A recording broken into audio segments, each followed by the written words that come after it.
Charlie Munger has commented that inflation is probably the biggest danger we have apart than a nuclear war. He is going to tell us why this is so and what we can do to protect our assets.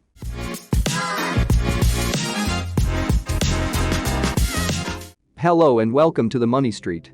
Charlie Munger is one of the best investors in history. He managed his own fund between 1962 and 1975, achieving a return of almost 20% per year, while at that time the S&P 500 only appreciated 1.80% per year. In 1975 he closed the fund and started working with Warren Buffett at Berkshire. If we go to the stock market, this Tuesday the S&P 500 fell more than 4% and the Nasdaq more than 5% after the US inflation figure for August was released, an 8.3% year-on-year rise. It is still high, but slightly lower than in June and July. The problem came because core inflation rose again in August.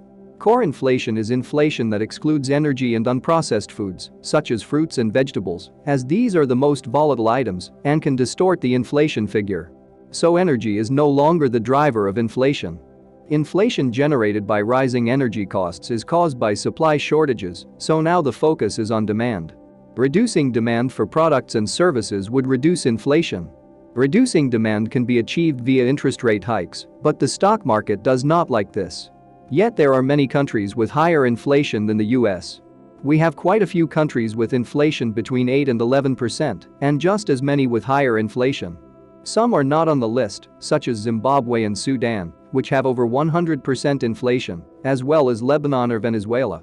Having an inflation rate of over 100% is the same as saying that products are worth on average more than twice as much as the previous year. Seeing the situation in which we find ourselves, Charlie Munger was asked if we should worry about inflation. Inflation is a very serious issue. One can argue that it is the way democracies die. When democracy dies in Latin America, it happens in large part because of inflation, so it's a big danger. Once you have a populist who learns that he can get votes with money, if he goes too far he will ruin his civilization. But of course it's a great long-range danger. If you look at the Roman Republic, even after it became an empire with an absolute ruler, they inflated the currency constantly for hundreds of years, and eventually the whole damn Roman Empire collapsed. So, it is the greatest long-range danger we probably have besides nuclear war. In the Roman Empire the currency was the denarius. These coins were silver, so in addition to serving as currency, they had a valuable and scarce metal, which was silver, but in the 2nd century the empire had huge expenses, such as paying the army. The emperors had the idea of reducing the amount of silver in the denarii and mixing silver with other metals so they could mint many more coins to cover expenses. Around 215, one emperor suddenly reduced the amount of silver in the denarius from 75% to 50%, and years later the denarii were only silver-plated. They went from having a currency with limited production, as silver was scarce, to being able to mint large quantities of coins, as now, which can print as many bills as central banks deem necessary. Many more coins in circulation in the empire generated hyperinflation, which reached over 1,000%. This was a major cause of the decline and fall of the Roman Empire. What attracted Hitler was the combination of the inflation of the Weimar Republic, where the savings of the middle class in Germany were completely destroyed, followed by the Great Depression. It was a double whammy. Then Hitler came in, a crazy demagogue who got 40% of the vote, and pretty soon we had a dictator bent on world war. So history is not pleasant, and the Germany he took over was a very advanced and civilized nation. In 1920s Germany people went to buy a loaf of bread with a wheelbarrow full of bills because they had to pay 200 billion marks. The mark was worth nothing, so they even used the banknotes for heating. Charlie Munger gives us 2 examples where uncontrolled inflation had serious consequences. The greatest world power for centuries and an advanced country like Germany. So, it is not only a possible serious problem for countries like Zimbabwe, but also for advanced countries.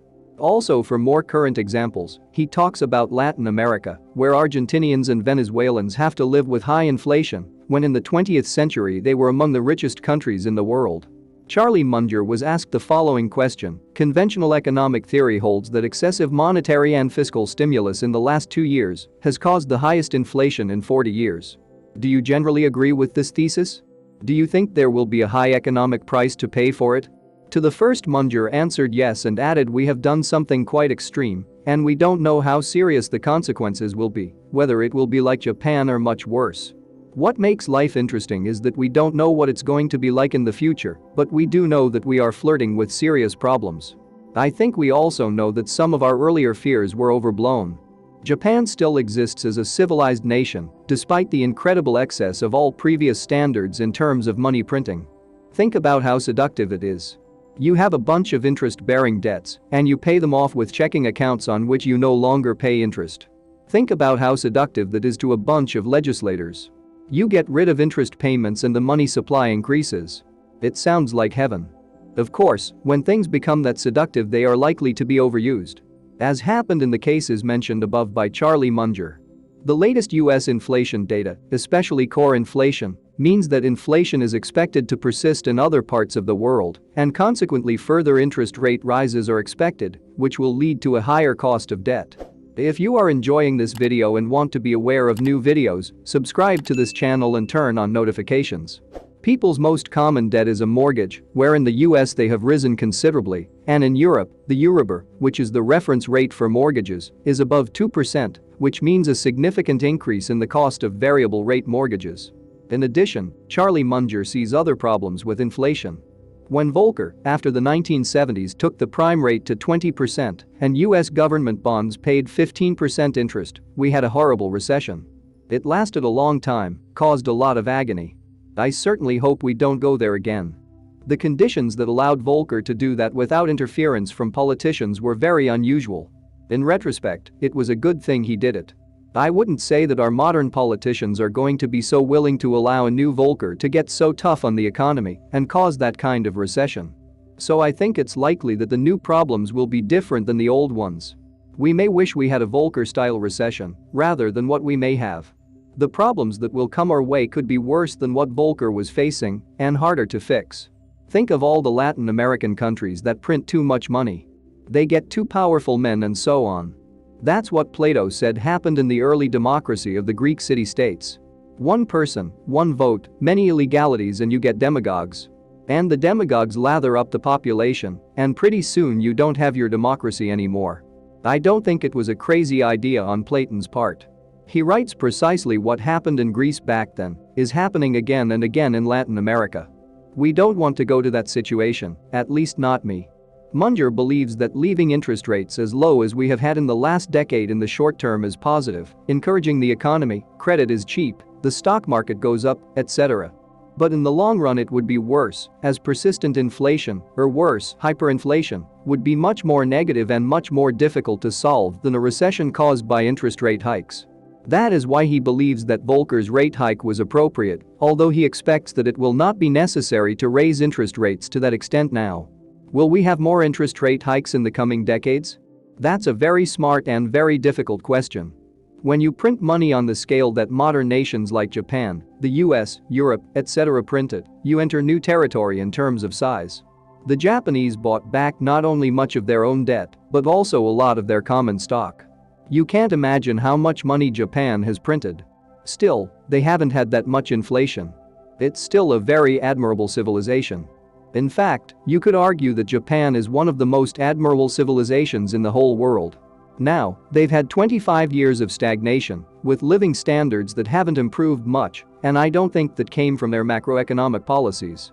I think that was due to increased stiff competition from China and Korea for their exports, but anyway, it's weird what's going on, and nobody knows for sure how it's going to work out. I think it's encouraging that Japan can print as much money as it has and still be as civilized and admirable as it has been, so I hope to God the US has a similar happy outcome, but I think the Japanese who are better suited for economic stagnation than we are. I think they are a civilized and accepting group of people, many of them older and many younger. They just accept it and get by. In our country we have terrible tensions. It is much more difficult to run a nation like the US with different ethnicities, groups, etc. than it is to run Japan. Japan is basically a kind of mono-ethnic civilization that is proud of its ethnicity. Of course, they can cope with problems better than other people. There was never anything like what we are doing now. We know from what happened in other nations that if you try to print too much money, it eventually causes terrible problems. We are closer to terrible problems than in the past, but they may still be far away. I certainly hope they are far away. After Munger shows us the danger of inflation, let's look at what he thinks we need to watch for. Well, I think the safe assumption for an investor is that over the next 100 years, currencies will go to zero. That's my working hypothesis. It's in line with what Ray Dalio was telling us last week.